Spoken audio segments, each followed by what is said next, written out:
So I watched The Vanishing of Sidney Hall. Critics hated this one.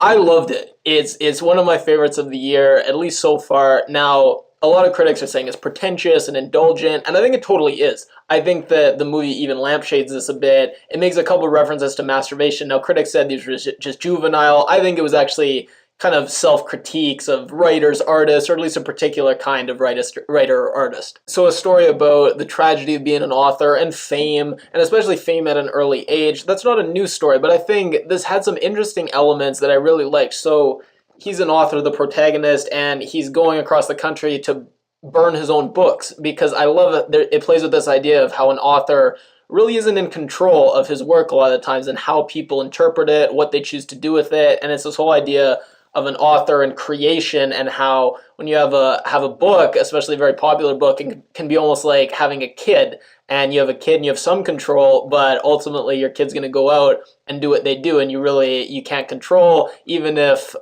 your creation does really horrible things. And there's this line about how he's a purist, so he's never been on the internet, so he actually has this delusion that he can burn all his books out of existence. And it's this great example of how technology can change non-technology things, it can change social things. So book burning, it used to be a real thing with practical consequences, not just a symbolic thing. So now in the age of the internet, book burnings are largely symbolic. They're, a show of disrespect to the author, and that you don't respect their views, but it's not an actual thing with consequences. You couldn't actually burn all copies of a book out of existence. They're always going to exist on the internet. But back then, book burnings took on this darker tone, and this idea that you could actually kill ideas and you could actually burn ideas out of existence. So very interesting change of the times. And I just love the feel of this movie, just this melancholia and this kind of beautiful sadness where things are very beautiful, but everything's tinged with the sadness. Now, some of it's just the sets that they used, and you had the small towns and the big empty fields in these small towns. You had small town diners, and just all the sets really contributed to this. The sound design and the songs they picked, I thought were perfect, really added to the mood. And then something that got a lot of criticism was how they split.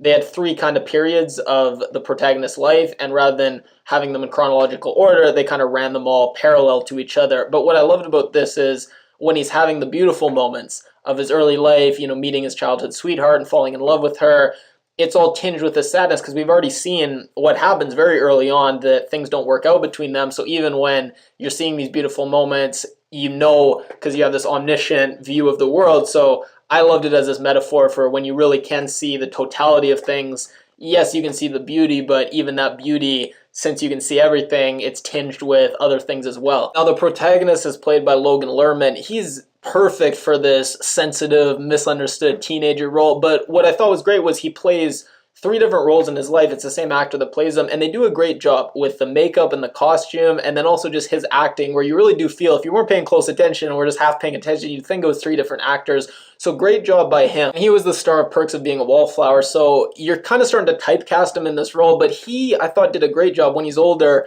and he's rugged and he has the beard. I thought he did a great job, and in some ways I wish he played this role more and had this look more, because I thought he did great. He's having this interaction with Kyle Chandler, and it's very funny because when he's got the beard, he almost looks a bit like Leo DiCaprio, so I really felt like we were reliving that iconic scene from Wolf of Wall Street where they're on the yacht. But anyways, I love this whole interaction because Kyle Chandler's character, he actually won the Pulitzer Prize that the protagonist didn't. So it's very interesting because he's seeing this other version of himself that, had this person not killed themselves based on his book, maybe he might have won the Pulitzer. And then all the critics' response to his work after they wouldn't have seen it as indulgent and pretentious. They would have seen it as brilliant, like his first work was seen, and his whole life could have been different. So he's kind of seeing this other path that, had things been a little different, maybe he would have been on the other side of this table here. And then when he acknowledges Kyle Chandler's work and says, as they're leaving, he says, "Hey, I read your book that won the Pulitzer. It was great. It deserved to win." It's just such a powerful moment, because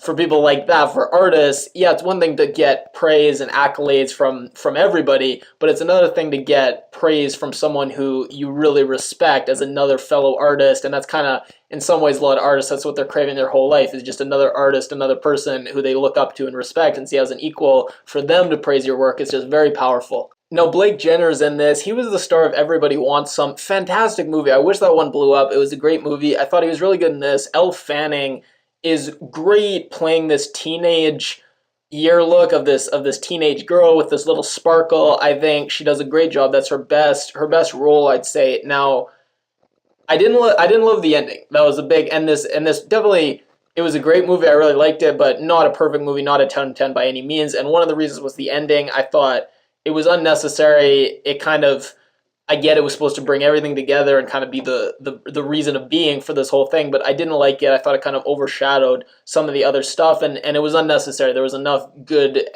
going for it before that. They didn't need to go all out with this ending to try to kind of justify its existence. No, it was good enough. They should have just left it. And now I feel like I have to address this. Glenn Kenny, very famous critic, writing for RogerEbert.com, gave the 0 to 4 stars and called it vile, woman-hating garbage. He said, how much toxic masculinity can you cram into one film? Now, I'll link the article. In case you think I'm being unfair, go read the article yourself. His examples of this are, the protagonist, he doesn't like romance novels. At one point, he kind of says, romance novels, like he doesn't think that that's great literature. At another point, he's having his interaction with his childhood sweetheart, and she lists the things that she's really into. One of them's horror movies, and he jokes, "Oh, are you sure you're a girl?" Because the things she's saying she likes aren't stereotypically things that we think of as girls, especially young girls, liking. Now, should he have said that? No. Is maybe you shouldn't. That it's wrong to say that girls don't like horror movies, even in jest, even poking fun and the kind of teasing flirtation situation. You can say that's wrong, but to say that because there's that, and then he doesn't like romance novels, that it's filled with women hating garbage, and to open your article talking about how it's just filled with how much toxic masculinity can you cram into one movie. Like, I don't know what to say. The only thing I can say is it's kind of like first they came for the Jews, where with toxic masculinity, it's like first they came for the jocks, and I wasn't a jock, so I didn't speak out. You know, who likes jocks? Haha. But then they come for the sensitive, misunderstood intellectuals, and it's like whoa. So I don't know. I don't know what to say about that. It's just it's clearly not. If you watch if you read the thing, there's maybe one unfortunate joke, but how you can say that the entire movie is a woman hating mess, I don't understand it.